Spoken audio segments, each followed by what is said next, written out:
that happened, I guess.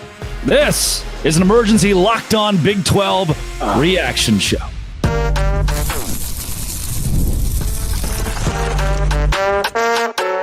You are Locked On Big 12, your daily podcast on the Big 12 Conference. Part of the Locked On Podcast Network, your team every day.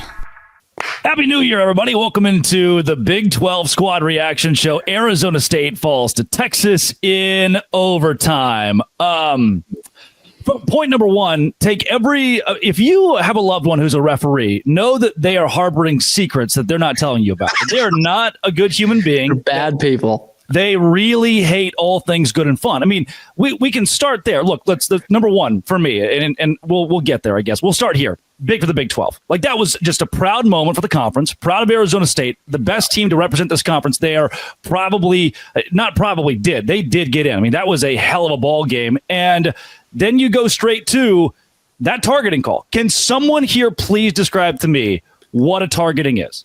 Well, I'm pretty sure if you looked up the definition, it should go right alongside that play right there. Like, I don't understand how that isn't targeting by definitional rules. It blows my mind, man. The only thing I can think of is they think of it like pass interference, which obviously is not the rule. But they were like, "Oh, tip ball. That clearly can't be a penalty. We get friggin' leveled head to head." ESPN's own rules expert Matt Austin's like, this is going to be, like he said, this should be called targeting. Like, their own guy in the booth, like, that should be targeting. No targeting. And Kenny Dillingham, the eye roll was the most masterful thing I've seen when asking for that reaction. To me, we invented the rule targeting, and it feels a little cheap to go in on this so early, but truly, I mean, that is 15 yards. That changes the game. Arizona State probably lines up for a field goal that they likely miss, but they at least have the opportunity. They at least have the opportunity to kick a field goal there at the end of the game if this call is made. And when I go back, the kid is on the ground, knocked out cold. We invented a rule to protect football players and make them not on the ground, knocked out cold. But at the same time, is this anything less than what we expected? Right? Is anybody here shocked that the Big 12, this little ragtag team, Joe Tessitore kept being like, world-class NFL defense from Texas against these scrappy kids from Arizona. It's like the bunch of orphans out there, the 11 mighty men fighting. Anybody shocked that the officials take over the game? I wish I could say I wasn't, but this is college sports, man. Come on, they ruin things all the time for us. Dude, this was the one certainty of college football. Like, of all the great things college football is, and how great it can be, how unifying it can be, how goddamn exciting it can be for a couple hours. Like, there is one thing that always holds true at the end. The good guy does not win. The good guy never wins, ever. Like, this always happens, man. Like, as many times as Arizona State could have won that game. Yeah. It's like, you knew that wasn't going to happen. And if it comes down to a targeting call, then or the missed targeting call, then so be it. Because, I mean, they keep the ball there. They probably keep it the rest of regulation. Cam Skattebo nails a field goal from 39 yards out, and they're walking off winners. Like, that was what was supposed to happen. That's what's supposed to happen. But no, it's college football. We can't have that. We can't have the nation being excited about something. We got to have that. Cody, Texas was definitely a team loaded with NFL talent, Texas's defense for sure. But how crazy was it to see Arizona State's defense show up and look equally as ready and prepared and talented? That was wild to see ASU's defense step up the way they did. So at least it was a very good game. It was a good look for the Big 12, even though you don't really want to take consolation prizes. But of course, it's an SEC matchup, and numerically speaking, it's not like they've been lighting it up in bowl season, so they needed a little bit of help, and it's Texas. Of course, they got help with the schedule to begin the season to help them get here. They weren't going to let them fall apart now after that gracious schedule. It wasn't going to happen, Drake. No, Arizona. Like, we don't want – you're right, Cody. Like, we don't want consolation prizes, but we're in the context of this, of everyone telling you how bad your league sucks and how you shouldn't even be on the field with Texas.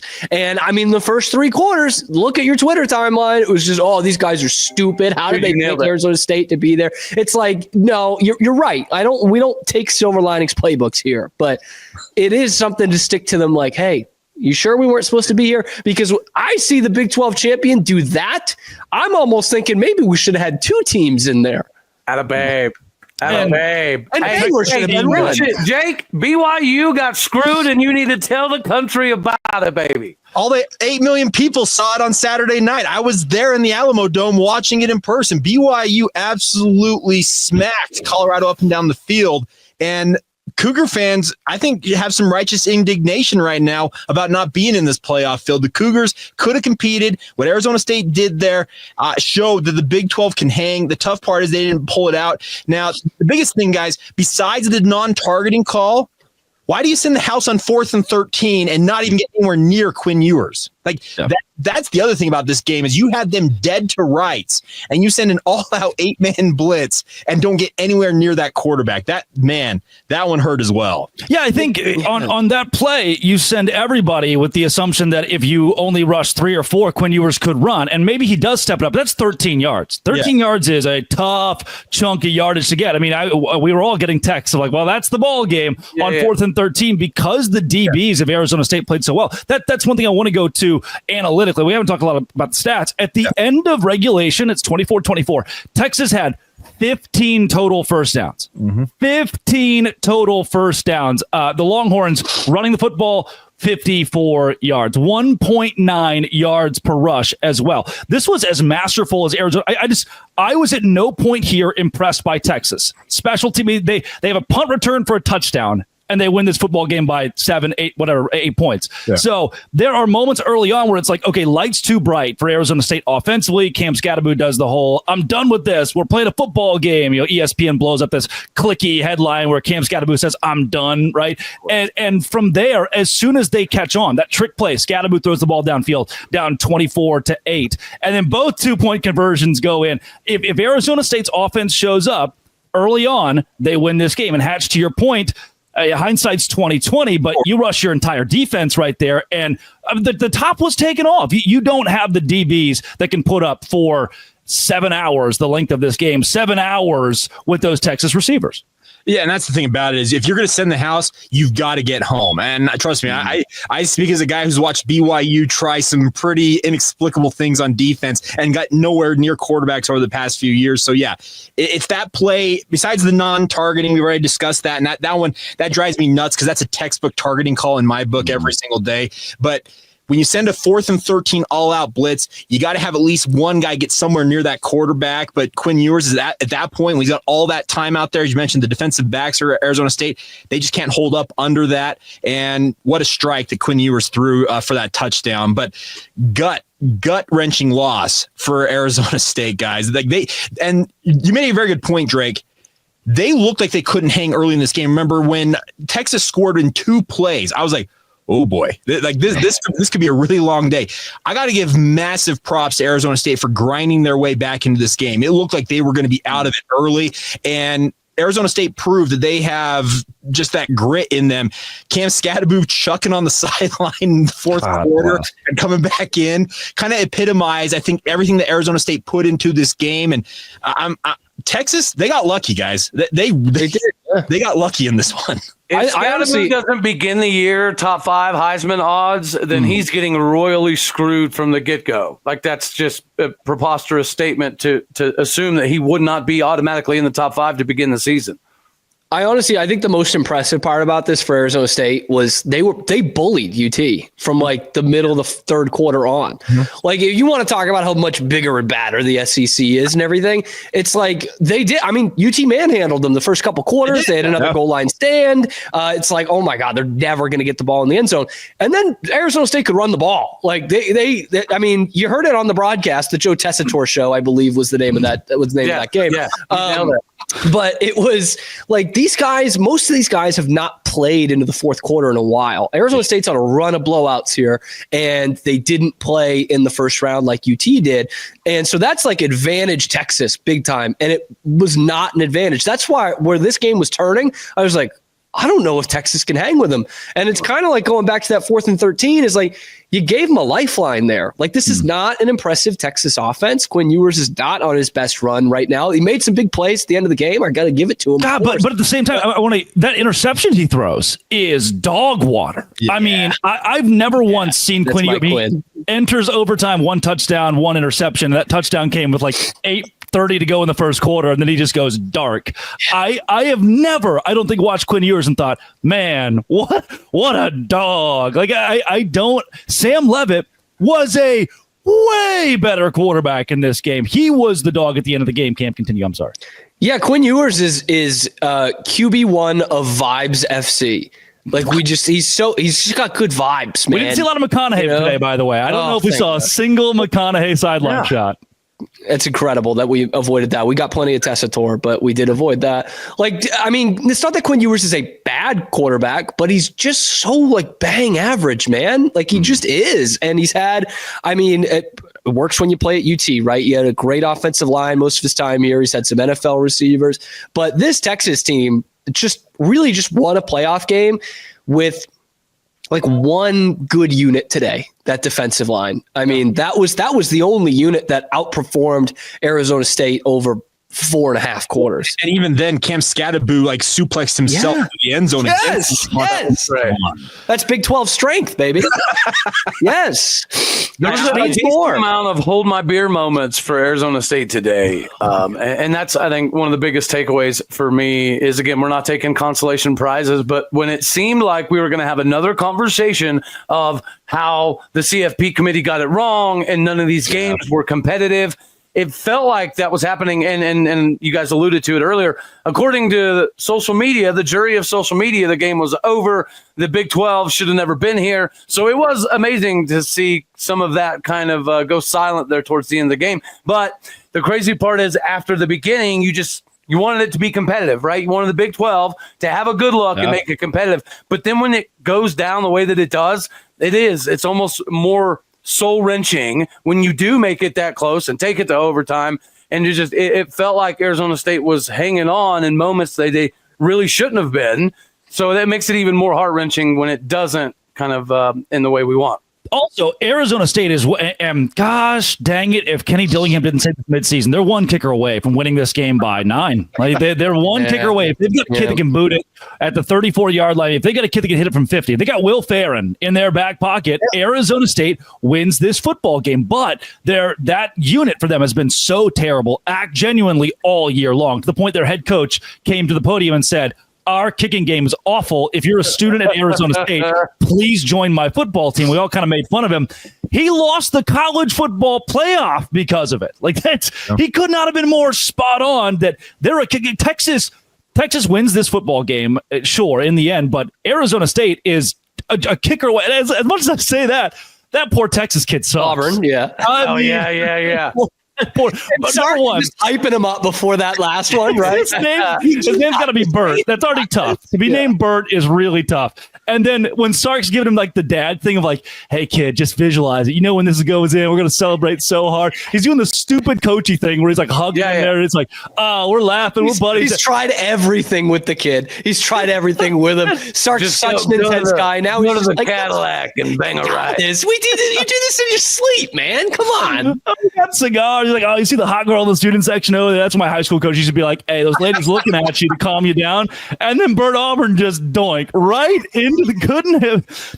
There were so many points in the game where you thought, this is over. That's going to do it. Texas gets the ball back there late. They're driving. And those 2 missed field goals, they were the best moments of my entire life. And Cody, you said it. The fact that this ends in a loss is really the only bad part of my day, because every other part of this game rocked. Yes.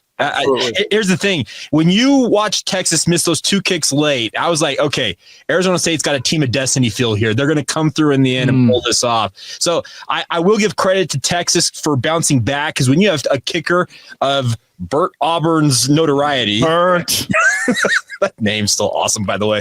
But when he misses those kicks, Texas easily could have been like, oh, bleep, we're done here. But credit to them for battling back. But I got to say, Arizona State, the fact that they took the punches they took early on in this game and just kind of fought back in this one, man, massive credit to ASU. And it's gut-wrenching to see them fall in this fashion, because they were right there in this to the end. The entertainment value of this game was off the charts. I think it was David Ubben from the Athletic said ESPN paid $7.8 billion for no one to watch the first quarter of the Rose Bowl, because they decided inexplicably to just start the game. Why couldn't you just hold on and say, hey, we're going to start this game as soon as it goes final? But welcome to ESPN and how they apparently decide to operate things. And obviously, with the entire situation in New Orleans, thoughts and prayers go out to the victims of that. And at that point, you have the conversation, hey, let's push the Rose Bowl back an hour, 2 hours. The coaches probably don't love that. We need the sunset, though. Hey, Drake, we need the sunset. And ESPN is, I don't even know if that stadium has lights. That place is a dump. I've been there. The Rose Bowl has lights. I've been under the lights before. I can say that Pasadena is a dump. Also, the Rose Bowl Stadium. Can I bring up too that yes, you can, Cam. I think in the fourth quarter, Sark might have lit something under Arizona State.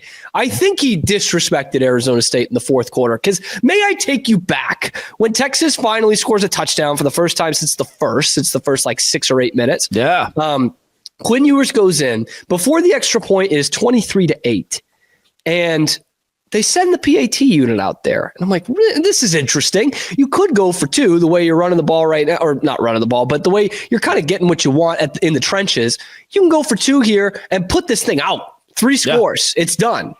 And then there's that other thought of Arizona State has not gotten in the end zone yet. Now they got to do it twice and get 2 2-point conversions after a goal line stand. I think that's what they went with. And they tried to they kicked the PAT, and it gave Arizona State a lifeline. I mean, I know we're all about being aggressive and everything, but I think you put a ton of I think the conservative choice there is the 2-point conversion, to be totally honest with you. I think that's if you don't get it, then you kind of put that upon yourselves. But to not go for 2 there, that's what allows this thing to go into double overtime. Yeah. Also giving up those 2-point conversions too. And just doink it. I mean, come on. This is your moment. You can be the star. And then Tassitorki's being, he's the greatest kicker to ever walk the earth. And here he comes. They're going to set him up in a perfect spot, just like he likes it. And then he doinks it off the upright. Coming up, Cam Skattebo. Let's go through his stat line and talk about how the Texas defense, number 1 against the run in America, was dog water today against Arizona State. This is the Locked On Big 12 squad. A little reaction to Arizona State, Texas in the college football playoff. Today's show is brought to you by FanDuel. FanDuel is where you go. College football playoff is not over. You head over to FanDuel right now, and you can bet $5. If it hits, you get $250 in bonus bets. Yeah, that's exactly. And you can live bet as we're speaking, if you're watching it now, on the Rose Bowl between Ohio State and Oregon, picking who you think is going to win on FanDuel, America's #1 sportsbook. Download the app today. You can pick which players will score a touchdown, how many points the team will score, and so much more. FanDuel, many ways to pick up a W for you. Visit FanDuel.com to join today. FanDuel.com to join today. $250 in bonus bets if your first $5 bet hits. Make every moment more with FanDuel, an official sportsbook partner of the NFL. The mighty Texas run defense, number 1 in the country. Cam Skattebo, 30 carries, 143 yards, 2 touchdowns. Cam Skattebo, 8 receptions, 99 yards. Cam Skattebo, 1 completed pass, 42 yards, and a touchdown. Texas, after about the second quarter, in the second half especially, had 0 answer for Cam Skattebo. Cam Stewart? Second best Cam of all time. And possibly the greatest college football player ever to step on the field. Like, look, Stovall will throw out that 88 Barry Sanders season, and that's great. It's old news. Cam Skattebo is the best player to ever play college football. Did Barry Sanders do it in a playoff game? I don't think so. No, it was like he was the only player on the field for a bit of that game. Like he does the puke and rally. We all do it on New Year's Day. He's just like every one of us. He went out last night. Atlanta's a crazy place. Old Pink Pony Club. He's calling out his teammates in a constructive way, because after you start playing well, after that, it becomes a good thing that you called out your teammates. And just like, I mean, just for lack of a better term, to bring Darren Sharper into this, because I don't want to, put the team on his back. Just put him on his back. That vaunted Texas front. No answer after the halftime, when ASU got stronger and UT got weaker. Yeah. That time of possession control, I think, was absolutely massive in helping Arizona State throughout the course of the game. So even, you're right, whenever it kind of felt like Skattebo was getting bottled up, all of a sudden you look up and he has 115 yards. It doesn't necessarily feel like it, but from a yards perspective, he was finding ways to do it in massive moments. Without Cam Skattebo, I don't know that this is much of a close of a game, not to diminish what Sam Levitt and the defense did. But yeah, I mean, they knew their game plan was to shut down number 4, yet they somehow could not do that after basically halftime and beyond. It was pretty remarkable performance by him. He was one kick away from having a complete game. And as Cam mentioned, he almost got it. Yeah, he had more scrimmage yards than Texas pretty late into this game, 213 to 210 at one point. And what I need to be known, he was the best player on the field. As much as the ESPN announcers wanted to tout everybody Texas had, all these NFL caliber players or Quinn Ewers, we even got an awesome shot of Arch Manning, just a random third quarter shot of wonder what Arch Manning's up to. Usually he plays, but he hasn't today. And they pan the camera down to him standing on the sideline. No matter how much they want to tout Texas, the best player on the field is a Big 12 player, Arizona State's Cam Skattebo. This is a 3-9 team last year who just went toe-to-toe with the school that was ranked number 1 in the country for most of the year. Rightfully so? No. I mean, they've lost to Georgia twice, and they're going to lose in the next round to the winner of Oregon and Ohio State. But that point aside, Cam Skattebo just went up against the 11 NFL players on Texas starting defense and was the best player on the field, Jake.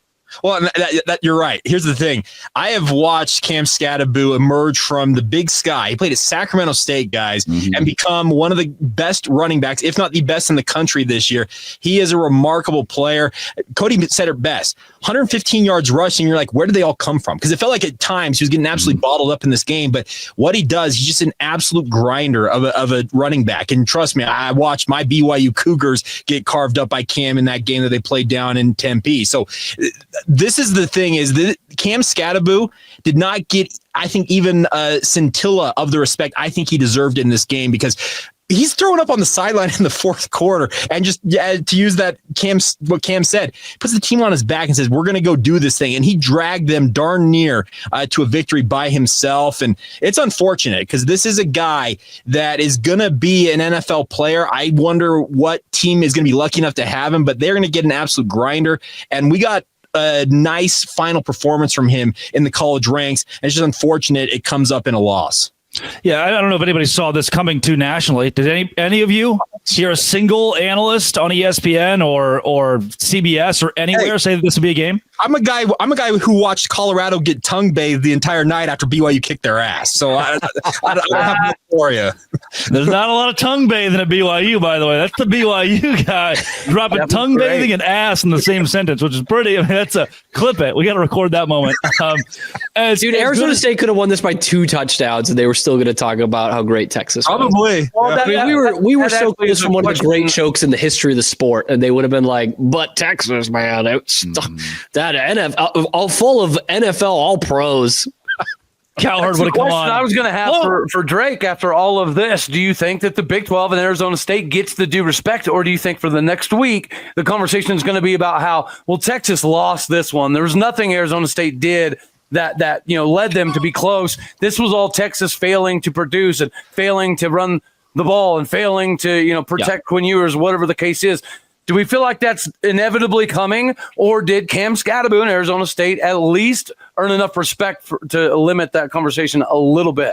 Yeah, Cam Skattebo and Arizona State earned nothing today when it comes to the national media. Nothing. There was nothing they could do. Had they won the game, it would have been about how Texas had lost. It would not have been in favor of Arizona State. And I'm saying that as someone who's not necessarily salty. It's the case that It's the fact. It is. It's the case that we're dealing with in college football right now, where ESPN has a vested interest in the SEC more than anything else. They want Texas to win, as they should. When you're investing in Home Depot, you want Home Depot to succeed. The ESPN god of college football has invested so much in the SEC. They want them to win. That's what they're doing. And so I don't believe that Arizona State's going to get any more tout. And 19-6. At one point in this game, Arizona State 19 first downs, Texas 6. The Horns were 1 for 6 on third down, had 128 total yards, 14 rushing yards to Arizona State's 147 rushing yards, 303 total yards. Those numbers show a blowout in favor of Arizona State, and maybe they do. If not for the punt return touchdown,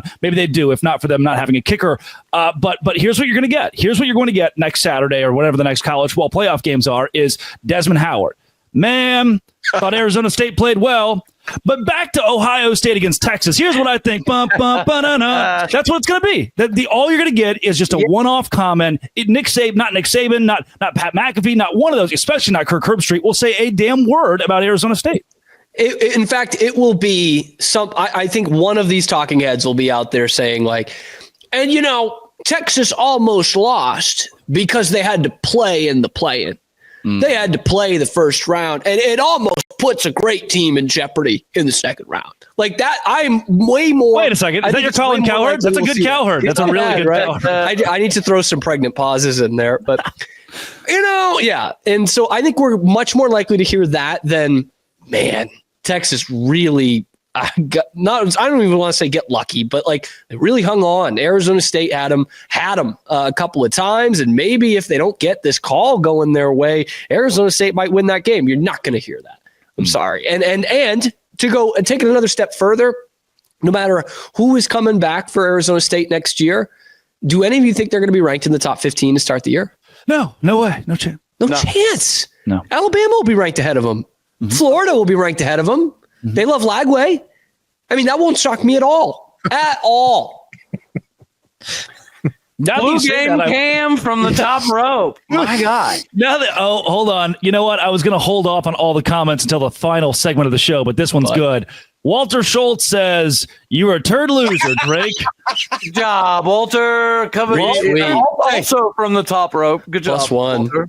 Very good from Walter Schultz. Yeah, I will say, coming into this game about Cam Skattebo's comments about being the best running back in the country, I appreciated it. I loved it. I thought it was great. I liked the bravado. But I honestly kind of came into this game thinking that Ashton Genty was still the best running back in the country. Mm-hmm. And if Cam Skattebo wanted the conversation for 2, I get it.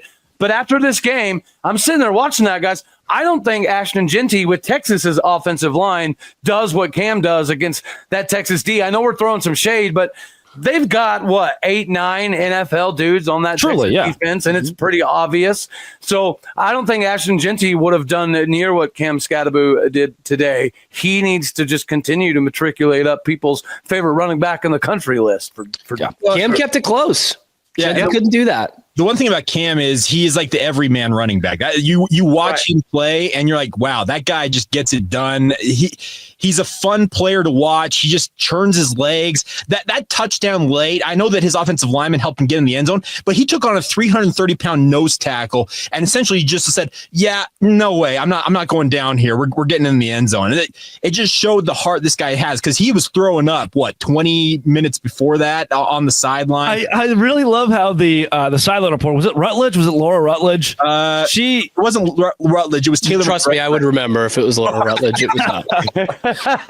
Was it Taylor? She comes over at one point. She goes, "Cam Skattebo has been throwing up on the sideline," and then it's like Tessitore had never heard the word "throwing up" live on the air, because he kept saying things like Cam Skattebo was sick to his stomach. Oh yeah, no, actively Tessitore wouldn't say to his stomach. The man was vomiting, and now Cam Skattebo has tied the game. You go to WWE Raw instead of our good friend. Should, man. Yeah, Tessitore Locked On pays all right. Raw. The amount of people who love Tessitore's Georgia Tech game, where every single play was the world-beating Super Bowl. Here it is to win it. for Georgia. Georgia is in the playoff. Got it so much. Coming up, let's revisit the targeting call because we hit on the top of the show with a hodgepodge of all the biggest storylines, but that one is the every national analyst was asking the question, how on earth was that not a targeting? That's coming up on the Locked On Big 12 squad reaction to the college football playoff, Arizona State and Texas. Today's show is brought to you by GameTime. Last night, I went and saw the Avett Brothers New Year's Eve show at Bojangles in Charlotte, which rocked, by the way, because GameTime has the lowest prices guaranteed on tickets, or they'll credit you 110% of the difference. They make it even easier to get tickets for your favorite events with their new feature, GameTime Picks. It filters out the fluff to show you incredible deals on great seats. I was looking, I saw that they're very cheap. See the Avett Brothers, and then I said, I'm going to go to the app. I can see the app's all-in pricing. It shows the total cost up front, no surprise fees at checkout. I'm in. With GameTime Picks, I also found amazing deals. You can even see the view of that seat. The super deal was particularly impressive, offering a great seat at an unbeatable price. Take the guesswork out of buying tickets with GameTime. Download the GameTime app, create an account, use code LOCKEDONCollege for $20 off your first purchase. Terms apply. Again, create an account, redeem code LOCKEDONCollege for $20 off. Download GameTime today. What time is it? It is game time. Visit GameTime and download that app today. Targeting from every major, Josh Pate to the wild Clay Travis, everybody tweeted that video and said, explain to me how that is not targeting. I'm not sure, Jake, have you ever seen a play? I mean, it's so consequential because Arizona State has 15 yards. They're in Texas territory. They can win it on a field goal. I'm not sure if I've seen a more blatant call missed in a situation that big. And the biggest thing about it is you have replay in college football because of this one call. Everything is expanded off of targeting replays. All the other replays that we go back and look at are because of targeting. And when I see that play happen, I'm like, well, that's targeting. And all of a sudden they go to the replay monitor. They show it multiple times. Like, yep, it's even clearer to me it's targeting. And then the referee walks out. There was no targeting on the play. What? Like, come on. Cody said it earlier on in this reaction show. That should be on like the tape that referees are showing at the beginning of the year. This is what a targeting call looks like. And the fact that they said there was no targeting, I'm just baffled by it all. It's like, why even have the rule? Cody, you're muted. Why have the rule? Like, that's why you put in the rule. Like, I mean, is there, the ball, we mentioned earlier, the ball gets tipped, so it might be a little bit tougher to adjust to, but that doesn't matter. Like that, you lead with the helmet. It's helmet to helmet. The guy gets pretty much knocked out. I'm surprised no one had to go in and get his tongue. And we're not calling that. To Jake's point, we're going to the review and not calling that. So then what is it for? It's not to protect the players because, I mean, look at it. I don't know what a targeting has to be. And there are times where you do have to get like real into it in terms of like, okay, is he leading with the crown of the helmet? Is it actually his shoulder that's hitting the helmet? Is it defenseless receiver? All the things that we hear. Yeah. All the things that forcible contact the other one. Yes. All the things we hear from Dean Blandino and Mike Pereira on a weekly basis for months and months and months. All the things that we hear, all the criteria were checked off with that hit. I cannot believe it was not called the targeting. It's just unfathomable to me. It's a Big 12 word right there. We're not going to get a justification. Like, we're not going to hear from anybody. This is why we did or did not call it. One thing that I find kind of crazy, when targeting started, it's almost like they called it no matter what. If you sneezed anywhere near, if you sneezed around their helmet, you were going to get it. And it seems like over the years now it's become so random. Like, there is no longer a pure definition of targeting because it can be face mask to face mask. Right? They can shatter each other's visors and it not get called. And then you have a sneezing incident in somebody's ear hole the following week, and it's the most egregious thing in the world. Like, I just do not understand why we have rules, and we have these rules experts that talk live during the game like the Blandinos, and they walk us through it to make us feel like we understand what's happening, and then nothing gets called, and we don't. I don't know, man. I feel more unintelligent the more I watch football. Like, I thought I understood some stuff, but now I don't even know anymore. Mm-hmm. That is the kind of hit that I change the channel quickly so that my girlfriend doesn't see it and doesn't let our kids play football. Like, that's the hit. And for that to not be called a targeting is just, it's crazy to me. I know you don't want to put the game in the ref's hands, but like that is what it's there for. We're not talking about a ticky-tack PI. Like it's another recruiting benefit that the SEC has. Come play in the SEC. We're targeting kind of doesn't exist.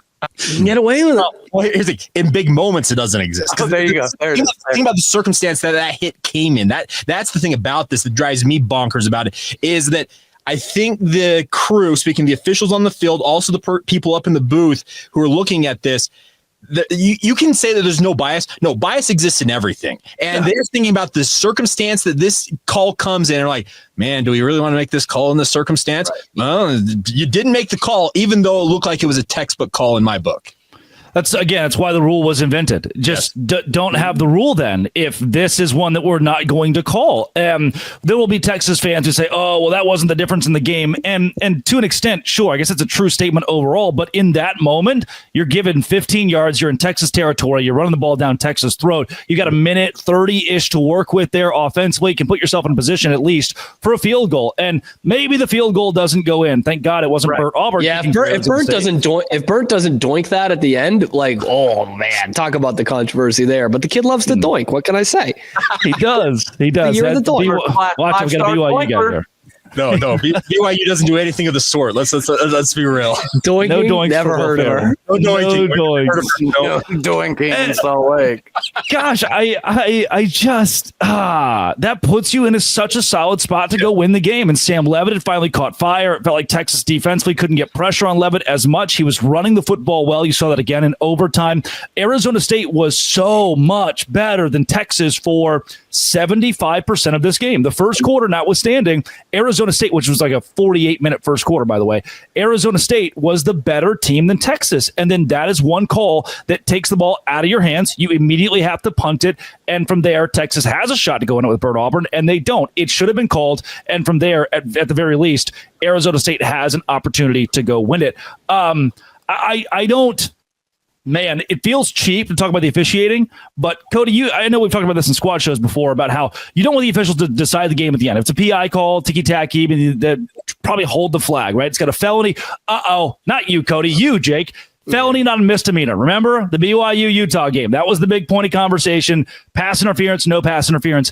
I think that's a lot different than a targeting call that these guys could have reviewed for 6 minutes if they wanted to. Well, that's the thing about this is this is a call that they want these hits out of the game. That's what when they created this rule, they said we want to legislate these hits out of the game. That kid was on the field with the trainers, and I'm not sure he even knows where he's at right now. Like he got absolutely clobbered.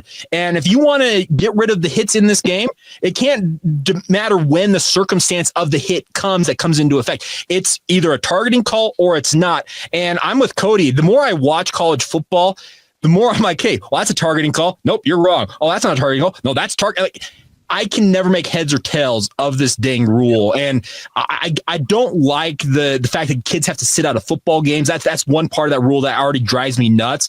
But in this circumstance, man, that would have been, it's a game-changing call. I know that we played a lot more football after that call, but that would have set up Arizona State to have a massive opportunity to go finish this game off. And man, what a consequential pivot right there in that game. It could have been no overtime, which was always going to favor Texas, right? Let's just be fair. Arizona State was beat to death by the end of that game, specifically Cam Skattebo. But in my opinion, it was always going to favor Texas if they did get to the overtime. And obviously, that's kind of what transpired. Yeah. Cam, you're inspiring right now, by the way. Rudolph the Red-Nosed Stewart over here. I'm a fan. I'm just so sick from that call. I'm just so sick. It was the greatest college football game I had ever watched until it just wasn't anymore. Until UT won, then I was like, no, it was all right. It was okay. I had a bunch of Longhorn Network tweets ready to go. What are you gonna do? Spoke like a true Baylor guy. I love it. The officiating. Sorry, go ahead. No, you sounded like you're passionate about that. Well, Drake, I don't know if you had this when you were at Baylor, but at one time, Baylor's like cable package did have the Longhorn Network, which is just completely irresponsible. Like honestly, on like the list of irresponsible things to do, I think it's that followed closely by drunk driving. Like that is such an awful thing to do. Things we're leaving in 2024. Hanging out with Mike Gundy over there. Thousands of times, man. He's done it a Thousands lot. of times. Who hasn't? Who hasn't jumped on the top? Who of the hasn't couch? watched the Longhorn Network in the dining hall of one of their rival schools? Come on. Drunk? Yes. I think I was the last one to have the little TV plug-in, the little cable. You could hook it up there. I don't know if anybody at Baylor now they're probably irrelevant now that they remodeled Collins. Spent a lot of time there. This officiating crew. It is the all-girls dorm. The officiating crew they were Big Ten. Do you think, Cam, that they knew the significance of having the Texas Longhorns in this prestigious college football playoff advance? Do you think those Big Ten officials had an idea what it would be like to not call this targeting and what that would mean for the sport? I think someone let them know before the game, of course. But I think it was made pretty clear to them what it would be like to have an Ohio State or Oregon versus Texas matchup in the Cotton Bowl, by the way, rather than one of those two teams facing off against Arizona State, who couldn't even sell out their allotment at AT&T Stadium at the Big 12 Championship.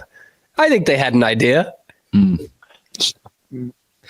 We had the People's Big 12 Championship Saturday night and an out that game. So, by the way, BYU beats Notre Dame. By the way, ooh, look at you go, Cam, and maybe Penn State, and maybe Texas, and maybe Texas. Yeah, I'm not that those teams didn't deserve to be there. I don't want to get into that, but BYU beats those three teams. Not to give and not to give too much credit to Texas here for last year what they did, but remember when they boat raced Oklahoma State in the Big 12 championship? Nope. I know not what you speak of. If this is your quasi Big 12 championship, right? If Texas gets their opportunity to play the one final game, I mean, this was on paper an Arizona State football win. Again, if you read the stats, when I say dominate, Arizona State dominated, again, 75% of this game. You read the stat book and you say Arizona State won. Also, I said I wouldn't get to comments to the last segment. Jay Day, also a wild name, says, Draco Drake, don't get quiet now. You talked all week. Hook 'em. We've been live for 41 minutes. Yeah. Sorry that I've been so quiet. What quiet have we been? We've been chirping for over 40 minutes here, yo. That's on us. That's on us for going live and not saying anything. Jake, have you checked your connection, sir? Just all the headphones plugged in. Okay, can I? And we've been talking a lot about the targeting here. There's one other call to me that I think it's the one game-changing play. It's 4th and 13, and I can understand the thought process from Arizona State. Like, we're gonna go get this guy. I know that some coaches, they're like, hey, we're gonna go get this guy. But when you send 8 guys and you get nowhere near Quinn Ewers, man, what a consequential thing to have that play, because Quinn Ewers, to his credit, threw an absolute strike for a touchdown on that play. But when you send 8 guys, you've got to have somebody get home, and to have all 8 guys get nowhere near the opposing quarterback, man, that's a tough one to stomach if you're an ASU guy. And it's not like you weren't stopping them. Oklahoma State fans can't talk about zero coverage to blow game. We just can't. I can't. I'm gonna mute myself again. Oh no, not you, Cam. I was trying to save everybody. No, it's not like you weren't stopping them too. You know what I mean? It's like I again with bowls, and I guess playoffs would fall into this too. Like, I like get ballsy. Clip that. Well, but you were stopping them for so much this game, specifically in the pass game. Like, I'll give credit to Quinn. The next 2 passes are tremendous. They're great plays, and it wins the game. But before that, they were having a ton of trouble down the field, like a ton. And you get them in a 4th and 13 with that offensive line that had just false started after giving up a TFL to play before. Like, to me, you put 8 in coverage almost. I think we're giving too much credit. I think we're giving too much credit here to Quinn Ewers, because those were 2 passes to 2 pretty wide open guys in the end zone. Sure. I mean, there are blown coverages on both of them. Those guys are not touched. They've beaten any safety help when there really wasn't much on each of those. But the other one was the tight end in that second overtime period. Both of those are about the easiest passes Quinn Ewers has probably ever had to make. And the rest of the game, I was like, did he bring the Tito's with him in the Gatorade trough? What is he? I bet it's so frustrating to be a Texas fan and have to watch Quinn Ewers suit up every Saturday, just watching Arch Manning on the sideline thinking, that's why there's all these rumors that whenever this ends for Texas, Quinn Ewers is jumping ship and it's going to be Arch Manning's team. That's why those rumors exist. And an NIL agreement to get him out of Austin. Please. A buyout. We'll buy him out. Lamborghini, like a new one, one with some Quinn, wall. will it take take for you to go away? if there's one positive I will say about Texas is, for a decade we heard they're back, and they would have 7-8 win seasons kind of, thrown in there. But they always failed to close games out, right? That was Texas' problem, even though they were always athletically more superior than everybody else. If you made it close in the fourth quarter, you were probably going to beat Texas because they weren't very mentally strong. That is something that Sarkisian has brought to Texas that I will give some credit for. They used to fall apart to close games out. Yeah. Under Sarkisian, they do kind of find ways to win games in the end, which they did not do for the last dozen years or so. Well, they had to get out of the Big 12 to do that, to close that out. Literally, like their last game is a Big 12 team. They don't close it out. They lose it at the goal line, and then they go to the SEC, and all of a sudden they can close out games. Also, Texas got the easiest SEC schedule possibly in existence. They played no one this year, and the only time they did play someone, Georgia, they lost. Here's the debate. Is Texas the Indiana of the SEC? Because those two schedules, man, those are cakewalk. They might be. And if you're Texas, like, from the standpoint of a Texas fan, okay, this is obviously, I love the Big 12, and I do think Clemson's a decent football program. But if you're a Texas fan, who have you beaten? Arizona State's a very good football team. Cam Skattebo. Who have they beaten, Paul? But if you're a Texas fan and you're out here like, oh, I'm going to blow up this live stream's comment section because we just beat Arizona State. Like, yeah, we have always understood that Arizona State, I say always, last 6 weeks have understood this is a buzzsaw, a very good football team. Texas fans, you were laughing 8 hours ago about Arizona State, saying this is good. You were laughing in the first quarter, saying, I mean, I had filling up my comment sections already. Oh, this is a hot, this is a cold, and now what? And now you're just lucky to get out alive? Are you really that excited? Who have you beaten this year?